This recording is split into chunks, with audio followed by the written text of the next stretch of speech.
Hi, good day, everyone. I hope you all are doing well. My name is Dr. Khan, clinical psychologist, psychotherapist, speech and language therapist, and I'm also working as an advocate for autism and ADHD and like mental health. And today we have very amazing. I think by profession he is lawyer, but he wrote a book about neurodiversity, and he is going to make a different assumption today. And I would like to also know that why he have that interest in neurodiversity.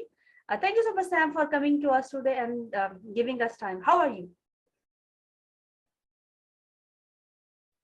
I'm good, thank you. It's my pleasure, and thank you for having me with you. I've read about some of your important work in neurodiversity, autism, ADHD, understanding, awareness, inclusion, and belonging.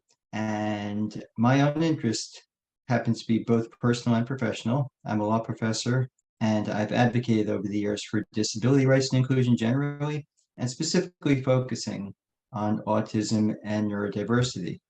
I've talked a lot about and hosted webinars and events about employment and education, which I think are two key components, starting with education as a child is growing up, but also not stopping there. Recognizing how important it is to provide the necessary supports and more independent, and if possible, to gain employment and to live, all else equal, happier, more productive lives. Okay. So you're saying that you're working as a lawyer and advocating for people who are neurodivergent. What problem do you see, and how you started doing that? Like when we talk about people who have interest, they might have someone in their life who is neurodivergent, who may be autistic, who may be ADHD or other form of neurodiversity. Why is your interest, or because you're a lawyer, and with some aspect we can say, okay, you work for disability, right? But I can see that the post that you do, the work that you're doing, it is more like, you know something that touches your heart, like it is coming from your heart, the work that you do. What what motive you have behind that? Like, I'm not judging you from your motive, but I would like to know that.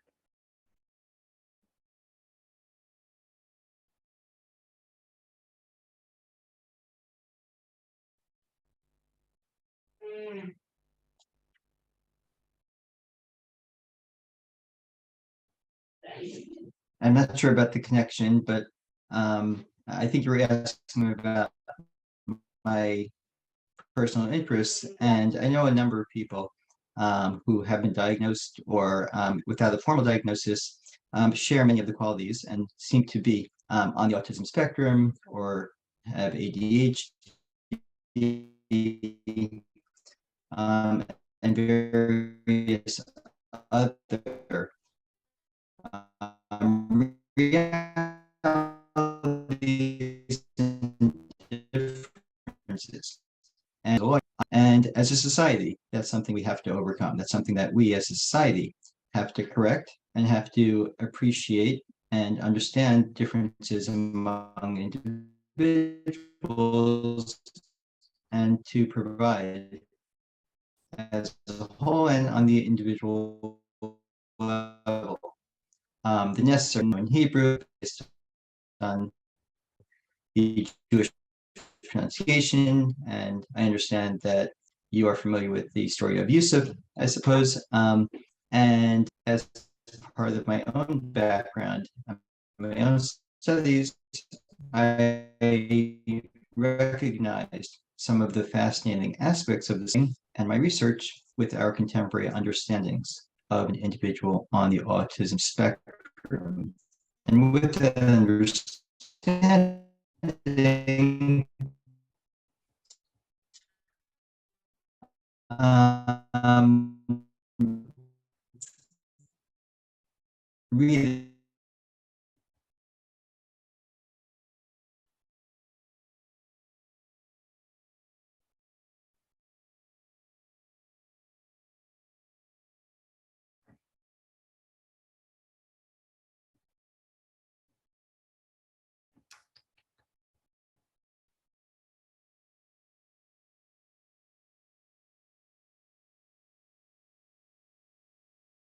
internet problem over here today. And before that, I was doing a recording, and that also going on and off. So, can you hear me right now?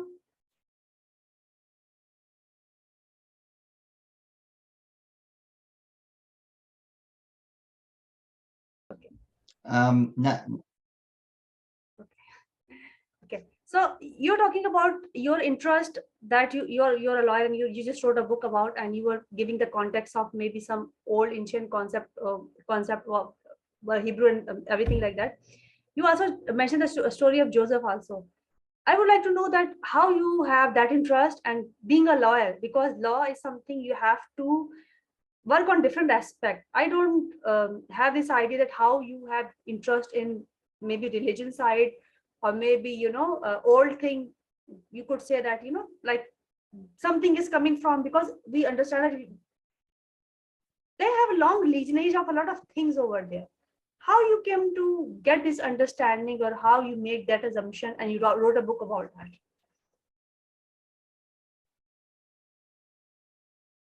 So I've been studying the story of Joseph for years. It's a story that I grew up reading, thinking about, and studying in more detail. And as I studied the story, there are a number of fascinating, interesting questions that really jumped out at me, and I think would jump out on at any close reader. Any sensitive reading of the story raises questions: why he says certain things, how he rises from the level of having these conflicts with his brothers that he is not able to navigate, being placed in different situations where he says what seems to be the wrong thing, and at the same time being so committed to morality, to justice, and ultimately rising to great levels of what we call success, professional success, despite some of the personal interactive struggles he has. And that combination of characteristics resonates with many individuals on the autism spectrum. It's consistent with our contemporary understandings of autism. And it occurred to me that perhaps many of the otherwise difficulties in this story, the questions that arise that seem difficult to answer or to even understand, can better be viewed through the lens of autism. And as we apply some of those notions, some of the characteristics that we find in our contemporary understandings of autism, we could very well picture it's not a contradiction, it's not surprising, it's not a puzzle, that we can find an individual who at the same time struggles with social interactions, at the same time says things people can lead for being as honest as can be. Individuals who are being sincere, who are being truthful and moral, but the nature of our overall society is that sometimes when we speak the truth, sometimes when we're too honest, it causes others to lash out at us in unexpected and unanticipated ways. And Joseph repeatedly says things that are honest, that are sincere, that are well meaning, but he often says too much. He's often too direct in his language, and he shares too much of his own interests and his own goals and his own visions, his dreams per se. And as a result, his brothers who are not used to this degree of honesty and sincerity, they find him off-putting. They find him annoying, and they are jealous and resentful of him. His father tries to accommodate his needs, but that only breeds further jealousy on the part of the brothers. And remarkably and upsettingly, things haven't changed that much over the years. We see to this day individuals who have certain talents, have certain goals, have a certain degree of attachment to their particular interests, and they express this to others. And whether it's the school setting, where teachers may be well-meaning, they try to provide accommodations, but all too often those accommodations result in jealousy among the classmates, jealousy among the child's peers.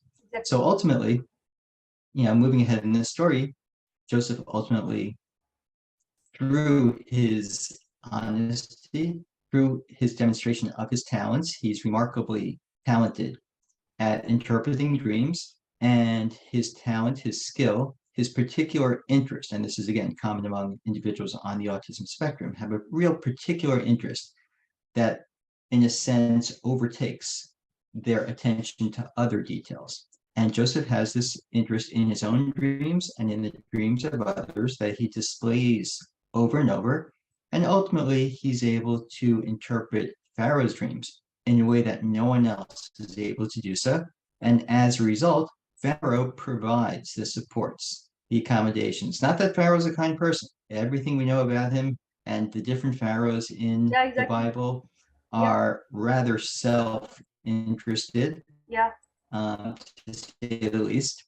Their one goal is to maintain power, Mm. but as a result of Pharaoh's ability to see the talents that Joseph has and the skills he has, he decides to provide the necessary supports and accommodations and to overlook, not to be overly concerned by some of Joseph's social interactions that were so off-putting to others. And one of the lessons we may draw, I've suggested in contemporary times, is that when it comes to autism employment, an area, as I mentioned, which is very important and really coming to people's attention more than in the past, sometimes employers want to do something to help society. Mhm. And that's well-meaning, and that's terrific if they can afford it, if they can handle it. But when businesses try to hire someone to make that person feel good, and they don't really mean it, sometimes the opposite occurs, the opposite Yeah, result from what they were planning, exactly. which is that once again, some of the employees, peers, there's the other employees may resent them. They may not Yeah. want them there because they think they didn't really deserve the job. So Pharaoh wasn't being kind. Pharaoh wasn't providing charity to Joseph. Pharaoh had no interest in this Hebrew slave.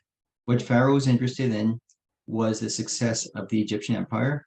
And likewise, when an employer looks at an autistic applicant and honestly and openly considers their skills, if they hire them because they can do the job, then everyone benefits. Then the employer reaps the benefit of the skill set that this employee is bringing to the table.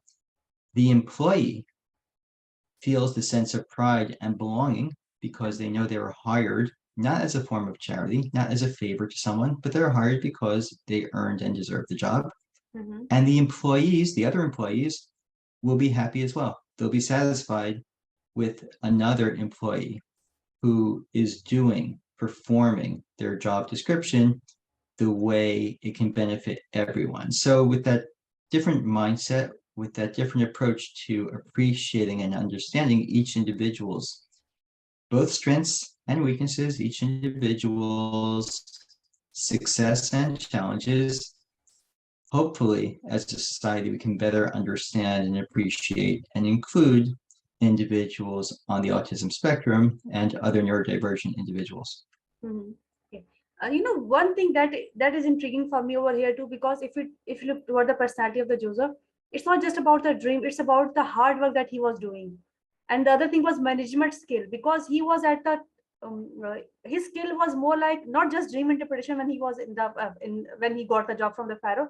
It was more like he was in management position, and his management was more like looking toward the food that they have to store the food, and he was planning and he was doing those kind of a thing. So it's like he was a person of so many talents, yet he have to find a way to do that, or maybe it was the right time for him. But if you look toward his childhood, his father used to call him, if you watch the, maybe you call it your old testaments, if you watch them, it's more like father used to say to him that you are very naive to the situation that you have. You don't know they can give you harm, and his father was worrying for him all the time that they can give you harm, they can give you harm, they can give you harm. But if you look toward him, that when he got the job, he bring everyone, like even his parents, toward that and give them pride whatever he was doing. But everybody was there, his all sibling was there, his father was there, and he gave them job also. So he, instead of being a person who can take revenge from them because they throw him in the well, and did bad thing with him, he chose to be a better person. He give them job, he give them respect and everything. So it's like they were showing the softer side, maybe the other side of the person, that autistic individual could be more than you think of them.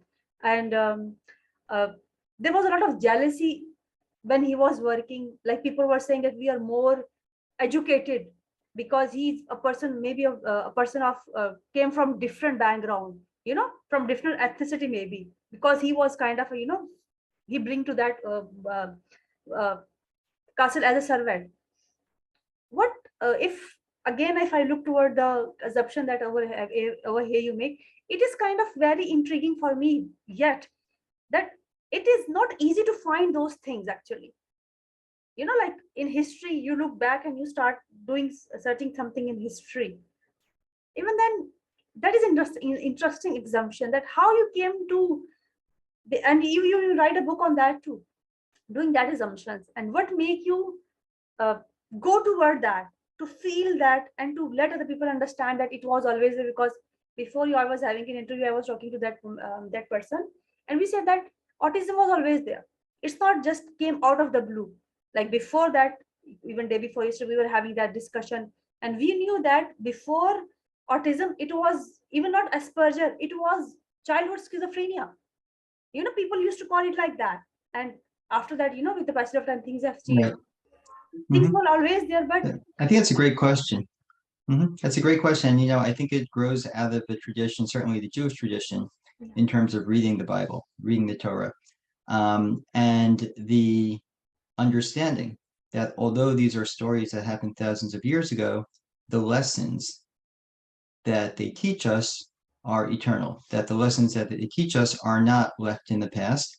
And from the flip side, understanding that as modern as we are, and as advanced as we are, and as knowledgeable as we are, or we think we are, human nature essentially at a basic level doesn't change over yeah, time. And for that reason, we can read Shakespeare and even works from a couple of hundred years ago, and we can relate to the characters even though they live in a very different time and place than we do. We can read Cervantes, we can read Homer, we can read ancient literature, yeah, and it's meaningful to us, and we don't always have to look at the differences because the similarities jump out at us. We yeah, understand human nature, we understand parenting, we understand peers and rivalries, and we understand how siblings interact with each other. And we understand that when Joseph was a stranger in a strange land, when Joseph was a Hebrew who was yeah, hated yeah, by the Egyptians, who was oppressed by the Egyptians, and whose nation ultimately, not that far in the future, were enslaved brutally by the Egyptians and persecuted, we understand what that's like, and we can see that all around us. So it wasn't so difficult for me to look at the biblical text in contemporary terms. What was difficult for me and remains challenging is to understand the range of experiences Joseph had. yeah, Because as a character, as a personality, as an individual, there seems to be such a difference, a wide spread between some of his skills and some of his interactions with others. And that's where I think autism really does come into the picture. Um, Individuals on the autism spectrum and neurodivergent individuals more generally are often described as having what's called a spiky profile. yeah, Differences in some ways perhaps very advanced, in other ways perhaps very limited or with challenges or weaknesses. And that seems unusual when we look at Joseph's story.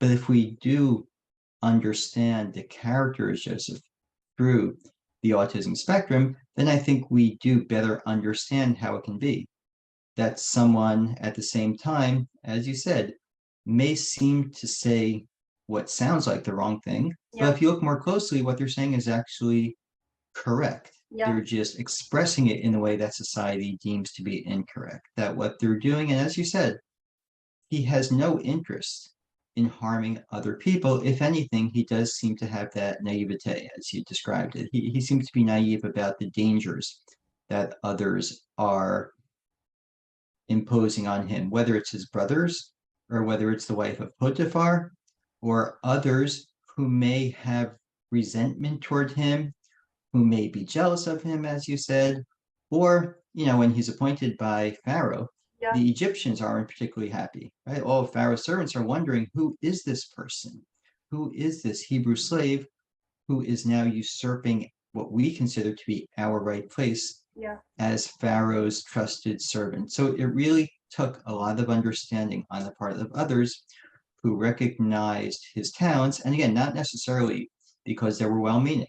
I have no reason to think Pharaoh was doing this to help Joseph in exactly. particular. Pharaoh did this to help himself, but it was a reality and it remains a reality that above all, individuals, neurodivergent individuals, just like anyone else, require respect, require understanding and Yeah, appreciation for who they are.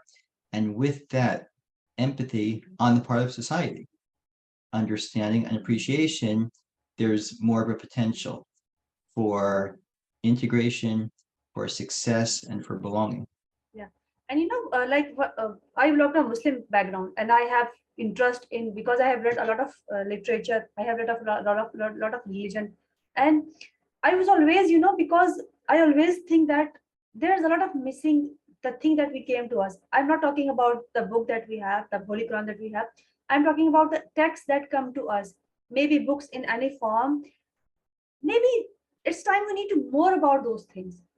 More about the prophet that we have, the people that they come to us, the books that we have, because if you look toward the people, if you look toward that culture, if you look toward that promised land, if you talk about, because still people are searching for that promised land and they're still fighting over that thing.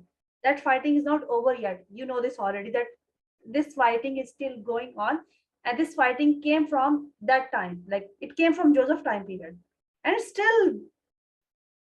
What do you think, what is happening over there? They're still not able to understand that culture of being unique, being oppressed, and doing a lot of things, because he was a very successful person, and because he was loved by a lot of people there.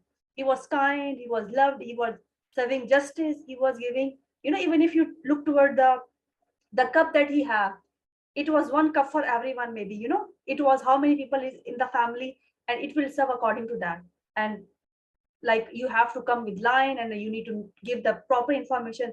If you will do something like that, if you will lie over here, so that a strong justice is coming over here on that aspect.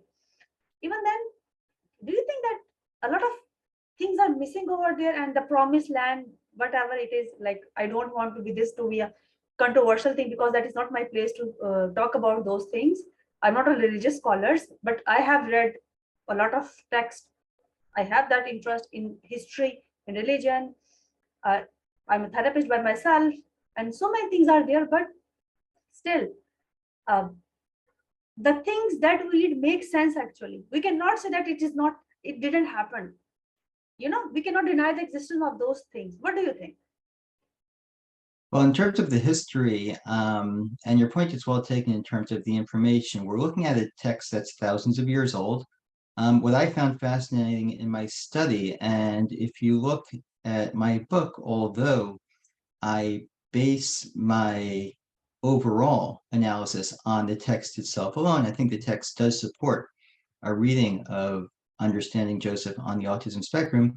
What really made the case for me and what jumped out at me was looking at the commentators, because there's this tradition within the Jewish understanding of the text of ongoing interpretation and application and understanding of the stories in the Torah, in the Bible.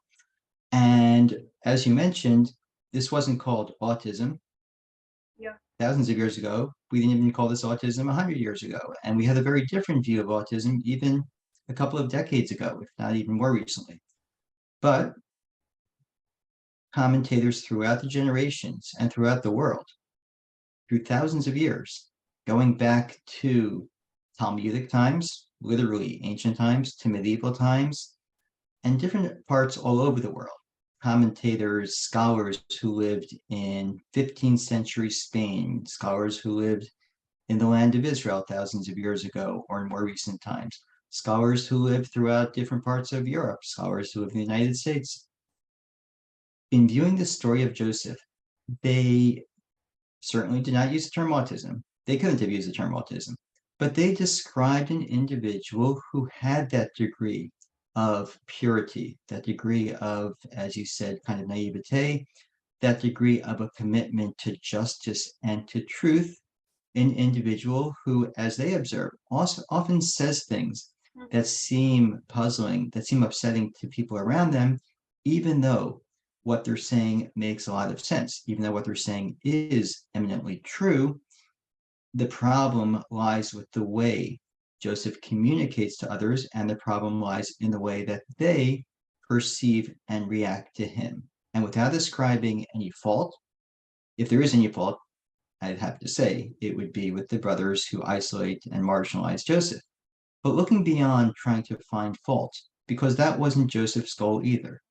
He was looking for understanding. He was looking for communication. He was looking to reunite with his brothers, which, as you mentioned, he ultimately achieved, and he forgave them. Yeah, exactly. They were surprised. Yeah, They thought until much later in the story, until even when Jacob passes away, yeah, they think this is the time that Joseph's finally going to mete out his revenge, and he's not interested in revenge. yeah. He's not interested in harming them. He is interested in having them realize what they've done. And that's why he manufactures this whole scenario where they have to admit to themselves, to him, but more so to themselves, Yeah. that what they had done was incorrect. And through that realization, they can achieve repentance, Yeah, they can achieve reconciliation with him, yeah, and that's what his goals are. So it's fascinating that this is the way scholars, Jewish scholars, through generations all over the world, have looked at pieces of the story. And I think in contemporary times, we can likewise understand their interpretations through our contemporary mhm, views of autism. yeah. And you know what? What is there's one thing more to that story too, because the brother was jealous because he have to play all the time. He was so playful. He would stay in his house and he would just play with little brother and don't do the chore the other brother was doing. He have to work very little. Maybe he was having some kind of trouble in working. He could not work a lot. We don't know because we were not there at that time. But it looked like that he have to work less and brother was, because brother have to do a lot of physical work and he was there, he was not doing. And the other thing over here is that he make them but it is called like you're a law person, you know that convicted, like they were convicted criminal. He tell them they need to tell everybody what they did to him, then after that he forgive them.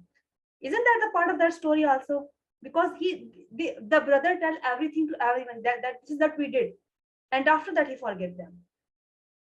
Right. So I suggest in the book that if you read the story very closely, through the earlier parts of the story, Joseph, as an individual on the autism spectrum, often says things that are misunderstood by others. Yeah, And at the same time, he doesn't understand why they're reacting the way they are. If he's being honest with them, why would they turn negative towards him? And worse, why would they punish him for telling the truth? So as the story proceeds, it turns out that the time Joseph finally reveals himself to his brothers in Egypt and ultimately forgives them is when Judah expresses the same sense of puzzlement. When Judah says, "What happened here? I don't understand." And Judah admits that they did something wrong. And he speaks to, not knowing this is Joseph, speaks to this Egyptian viceroy in ways that are very sincere, very honest, but seems to get himself in trouble. And the brothers continually, when they're in Egypt, they say the wrong things. They say things that are truthful, but it ends up harming them. So they now are experiencing what Joseph had experienced previously. And for that reason, once they have truly recognized the way they had treated him, mhm. once they had truly acknowledged the wrongfulness of their conduct, now Joseph's ready to forgive them and to reconcile with them.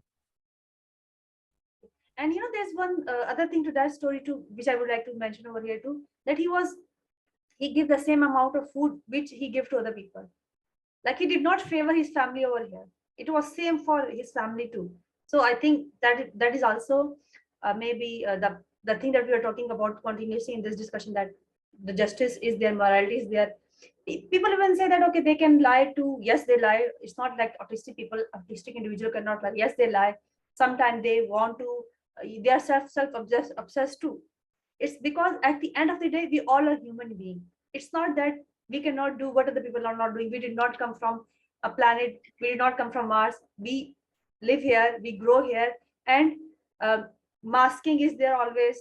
Sometimes it's not. Sometimes it is. Sometimes, a day before yesterday, somebody was telling me that a friend of hers said, "Why you are copying me?" Like, it is like when we are talking to somebody, we are imitating that person, and it is something like that. Like, you go to some place and you're like a water and you take the shape of that thing. So it's not that you are somehow, not original. It's like it's your coping mechanism that you adopt. And if you look toward the Joseph, he did a lot of masking over there. He was just like them. He was acting like them. He was sitting like them, maybe. He was talking like them, maybe. And he was doing everything. And he was, the way he talked, maybe the way he talked to his brother, the way he talked to other people, it's same. But what I would like to know over here is, um, how much time it took for you to come up with that thing, that conclusion, the book that you have, how much time it took? Well, I just want to mention on the point of masking, I think that's an excellent point, and it's worth mentioning in passing that as readers look at the book, I generally didn't use terms like masking per se, some of those technical terms, because I did want the book to be Exactly. available and accessible to people who didn't have those understandings Yeah, of the terms of art, the technical terms. But you're exactly right. What I describe is Joseph, and I say he takes on a persona, is the word I use. yeah, because He takes persona is personality word. We use that in psychology. We use persona. We don't call it masking. Masking is something exactly. He takes on a persona, That's what and persona. he speaks in a way that's unexpected. He's very tough on his brothers, as you mentioned. He doesn't treat them differently. If anything, he's harsher toward them than he is towards others, and that's surprising because he is so good-natured generally. He does mean well. So at first glance, it seems surprising that he would talk this way, but I think you're right. It is this form of what we'd call masking, in the sense that he feels like he has to act this way to teach them the lesson. Yeah, He doesn't want to hurt them. He doesn't mean to harm them. He's trying to lead them back. He's trying to help them understand, trying to explain to them or demonstrate to them just how he felt during those years and continues to feel when others are tricky towards him, when others take unfair advantage of him, and he takes on their persona. But that's not the real Joseph. The real Joseph comes out once he reveals himself to his brothers, and the real Joseph is a Joseph who reconciles, forgives them, and he's the one who brings about their reconciliation. In terms of how long, it took to write the book, it's a great question. On some level, as I mentioned, this is a study that I've been engaged in since when I was growing up, when I would read the stories. So I did have pieces of the story of Joseph and research, an extensive amount of research of the story in mind. And at the same time, as I continued my experiences working with individuals on the autism spectrum, it really jumped out at me at one day that perhaps the most puzzling aspect of the story at the very beginning, when he's telling his dreams to his brothers, and it makes you wonder, why does he persist and insist on telling the dreams when it gets them upset?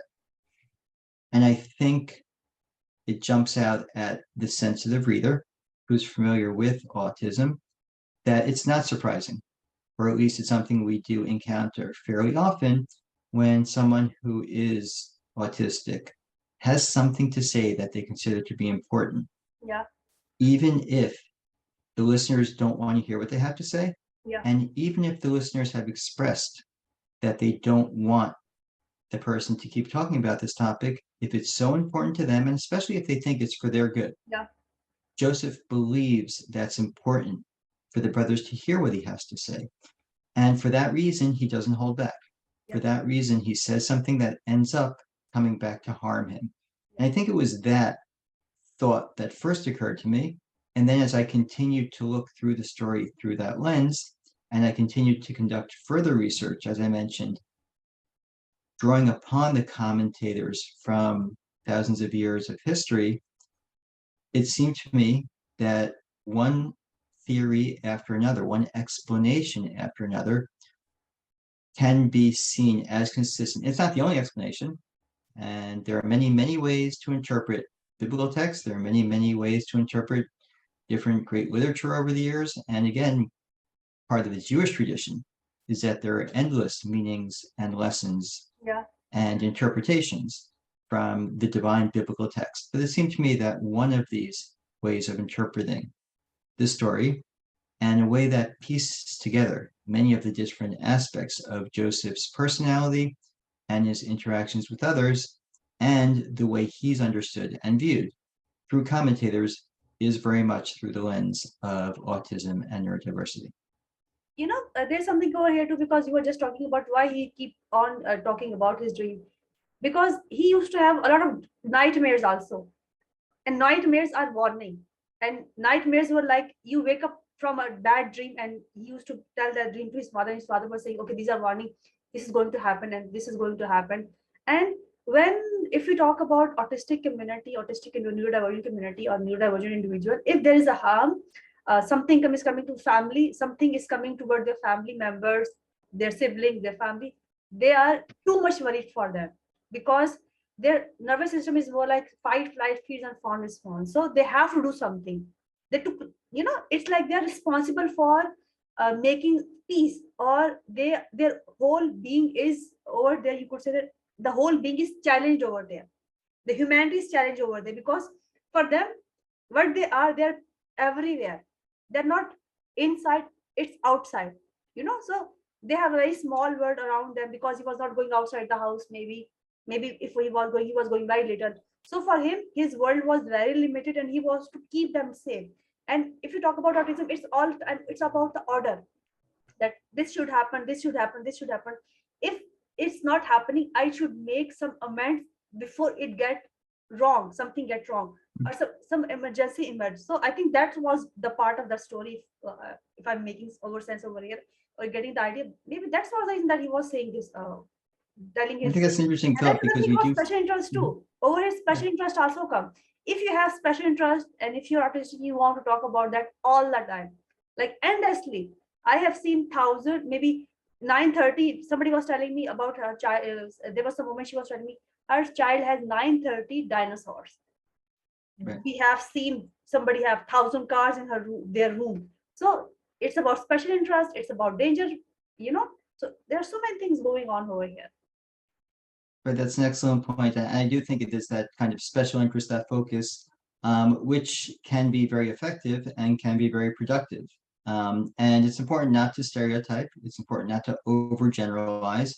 But one area where I have found successful, I've studied and I've visited and I've conducted webinars on autism employment programs. And one of the areas I found these programs to be successful is in identifying that area of special interest. And rather than criticizing someone, rather than finding fault with someone for having a particular area of interest, to build on that as an area of strength. If someone's very interested in dinosaurs, well, maybe there's a way to take that interest and to apply it in a particular context. If someone has a particular interest in trains and airplanes, which we do find from time to time among individuals on the autism spectrum, so maybe we can find an area of employment that can build on that interest rather than finding it to be negative or a distraction, or if anything, an area of criticism, which is completely unwarranted and uncalled for. To the point of structure, I think we do see that as well. I think it's very common. And again, these are generalizations, but I think there's a lot of evidence to support that many, many individuals on the autism spectrum like to have structures, like to have reliability, like to have things continue the way they have been. Their expectations should be consistent rather than having surprises.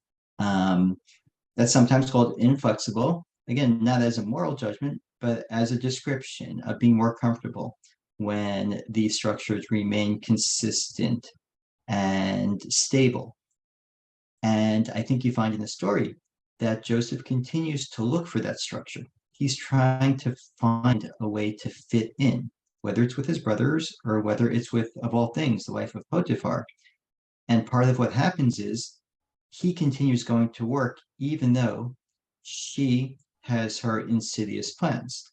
He doesn't recognize, or if he does recognize her plans, he overlooks them because he has a job to do.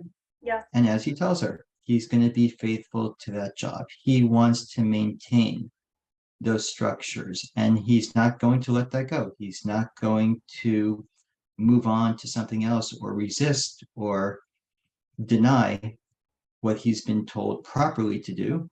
And she approaches him in a way that would defy the orders and the loyalty that he has to his employers. And that's why he has his strength. It ends up harming him. But we have to admire his courage and his insistence on morality and his willingness to stand up to her, despite the fact that she's so powerful and so cunning. Yeah. And we see that characteristic throughout the story, where he continues to do what he considers to be the right thing, even though it may end up harming him. He continues to do what he believes he has been told to do. When his father tells him to go find his brothers, he goes to find his brothers and he persists, even though it would have been convenient to do otherwise, even though he had excuses not to do so. He continues because he believes in the correct way of what he is doing. And he believes that these structures, that the way things are set up, are appropriate and he should continue in that way. You know, the way that you're describing, that was the main incident that is too much highlighted over here, or maybe people don't highlight, but it is an incident which make him go to the jail maybe. The point over here is that he continuously he's standing up for himself, without thinking of, the point is he's telling the truth no matter how much it get into trouble. That this is what you are trying to describe over here. But when you were talking about that, before we just started our discussion, that came into my mind. If you look toward scientists that we have, many personality is coming into that fit. The spectrum is there, autism spectrum is there somehow, and we can relate to that spectrum too. Do you think that, or do you find some other personality in the history, maybe in the present or maybe the past, if you look toward the history side, some other personalities fitting into that dimension or not? What do you think? That's a great question. And I imagine you've read, as I have, a lot of theories along those lines. And just to emphasize, these are theories, these are speculative. Obviously, they're not clinical diagnoses. You Yeah, can't diagnose someone without meeting them and yeah, having the because they're skill. gone also. And How can we meet them? They're gone. We right, cannot but you meet. know what? That doesn't stop us when we read about individuals in the past, when we read Shakespeare, when we read Cervantes. We place maybe not labels, but we do try to understand the characters. And we don't shy away necessarily from saying, well, that individual's characteristics are consistent with that individual appears through the way the author describes them as being someone that nowadays we consider to be. And we might even put labels or diagnoses like OCD or anxiety or autism or ADHD, or negative like labels like narcissism. We can read a story and we read about King Lear and we can describe King Lear even though we've never met him. And I think the same method can apply here as well. I haven't researched any other individual to the same degree, and I'm not sure how much information we have about many individuals. So this is purely speculative. But I know there have been efforts to suggest, for example, whether it's Einstein or Mozart or other famous individuals in history. And I'd only say that it wouldn't surprise me. I think there's no reason to think that someone who had that unique talent, Yeah, that someone who had that special drive and ability, and also from the information we have, was also unusual, was also different in their yeah. interactions with others. It wouldn't surprise me if they indeed were on the autism spectrum as well. Why I ask you this question? Because if you look toward the work, maybe Tesla or maybe other scientists, if you look toward, they were isolated. They don't go to people. They were living in isolation.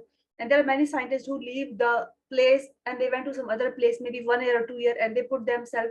So it is more like special interest, which lead them to find a solution for the problem. Because if you look toward maybe individual, if you look toward a human being, if there's a problem, then they would like to find a solution for that. So people were afraid of dark. Light is a solution for that. People were maybe scared, or maybe they used to feel cold. The solution was fire. So that is always a problem, and they look for solution. And when you have Mm. so much dedication to that thing, then you find a solution for that. I think that is happening over everywhere It's a now. very interesting thought that it takes that particular degree, a combination of an interest, but where do our interests come from? And sometimes our interests do come from something that bothers us. And if something bothers us, it's part of human nature too, I think, to try to come up with some form of solution. So maybe that's a very interesting thought as well. And maybe that is what was going on with Joseph when he heard Pharaoh's dream. Not only did he feel this commitment, this need to try to interpret the dream, but because he was able to see that the dream meant that there would be years of not only feast, but also famine, Yeah, he also felt that need to come up with the solution, as you said, to come up exactly. with an answer. To come up, that's a very interesting thought. So I see we're at about the hour of Yeah, our exactly. meeting, But the and discussion I was do so have to run. amazing, and that was so thought provoking for me, because when we are reading something, we are we have a different aspect if we look toward the religious side of, because my background is different, your background is different.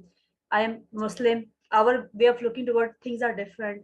If we look toward our prophets, if we look toward their books, if something happened before, but even then we read them, and there must be a reason why we read and we keep on reading them. And there's also some form of consistency in that text too.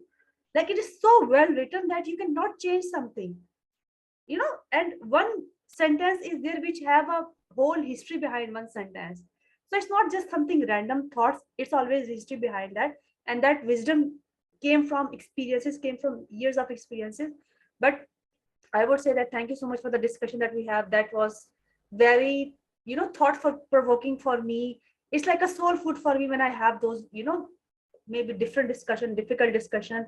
But I enjoy talking to you today, and that was very thoughtful for me and giving me a different perspective. And thank you so much. And I would like to uh, wish, like it's my wish that you write more books like that. If you have, I don't know what is your, everybody have their own uh, goals in their life, but it would be a good thing that you write more books just like that. So people give this idea that Thank you. why integration is important, why inclusion is important, especially when we look toward the workplace.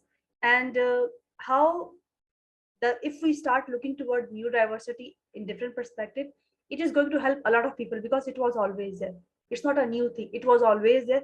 And people are struggling from our ancestor time. It's not like just, we are not just struggling right now, but we are struggling for so long. And people are finding solution, and they live with that, like they have successful life beside their struggle. So thank you so much. Any last thought you want to give, and then we will just wrap up this So discussion. I think the connection's cutting out. So thank you. I look forward to being in touch. Thank you very much. I hope to see you in some other discussion with some interesting topic. Thank you so much. Bye bye.